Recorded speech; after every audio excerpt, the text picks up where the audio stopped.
नमस्कार। मजहब नहीं सिखाता आपस में वैर रखना આ પંક્તિને આજે ગુજરાતના દવાપુરા ગામે સાર્થક કરી બતાવી છે, જ્યાં ધર્મની દિવાલો તૂટી ગઈ અને માનવતાનો વિજય થયો। અવસર હતો એક મુસ્લિમ દીકરીના મામેરાનો, પણ સ્નેહની સરવાણી વહાવી એક હિન્દુ ભાઈએ।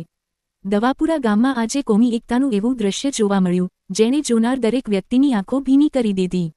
પરંપરાગત વિધિ અને અતૂટ વિશ્વાસ સાથે જ્યારે આ હિન્દુ યુવક પોતાની મુસ્લિમ બહેનનું મામેરું ભરવા પહોંચ્યો, ત્યારે સમગ્ર ગામ આ અનોખા સંગમનું સાક્ષી બન્યું।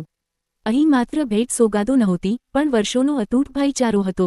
લોકો કહે છે કે આ મારો પ્રેમ છે, પણ હું કહું છું કે આજે હું જે કંઈ પણ છું, તે મારી આ બહેનના આશીર્વાદને કારણે જ છું।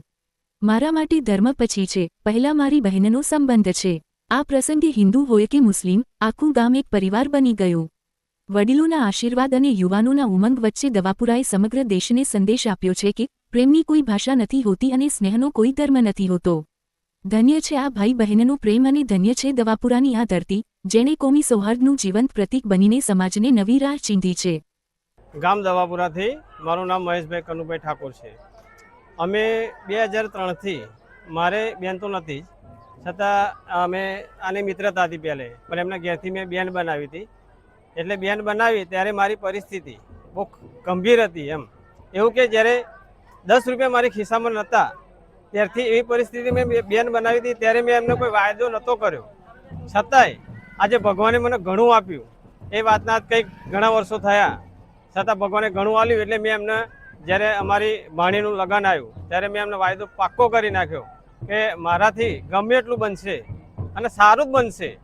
એટલે મેં એમને મારાથી જેટલું બન્યું એટલું મેં આ મોસાળું મેં મારા તરફથી એવું કર્યું છે, રાજી ખુશીથી।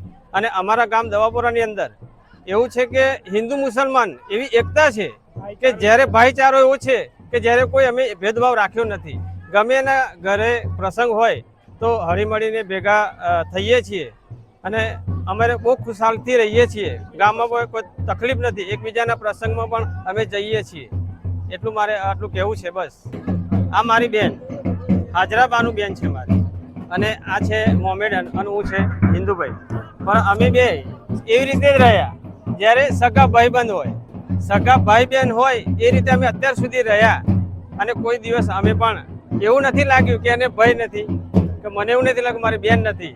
અત્યાર સુધી કંઈક લગભગ 20-25 વર્ષથી અમે એવો સંબંધ નિભાવ્યો અને અત્યારે પણ નિભાવું છું અને હું જીવીશ ત્યાં સુધી આવો જ નિભાવીશ। મારાથી થશે એ કોશિશ હું કરીશ મારા બેન માટે।